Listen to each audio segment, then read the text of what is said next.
Welcome to the Flow Tracy Money Audio Commentary. This is Owen Tracy recording, and it is 3:23 p.m. that is Central Time, and today is August 21st.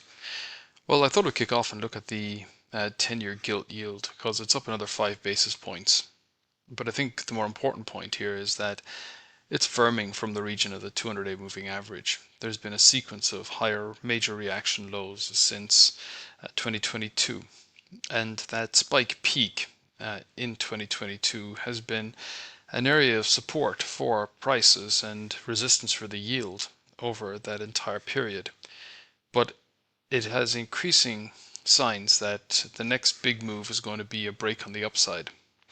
So that's something that I think is rather interesting and not great news. And it is obviously going to put a great deal of pressure on the UK government because they're going to have to make a decision.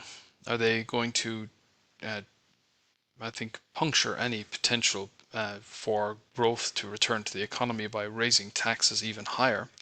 Or are they finally going to wake up and think about what needs to be done in order to reignite growth and dynamism within the economy?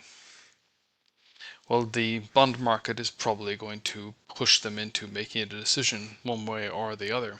And certainly it looks like the bond investors are losing faith in the ability of the government to govern. But then there's also the fact that the UK is not alone.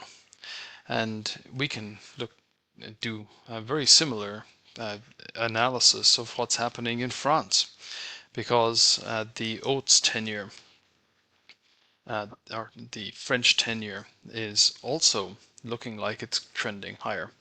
Now that's also been going sideways for the last couple of years, but there's a clear upward bias to the yield over the last 18 months.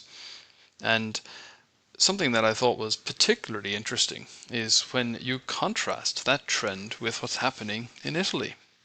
Now, I think that there is one very big difference between the two is that Italy has had plenty of run-ins with the bond market and has had to introduce some efforts to try and get their spending under control.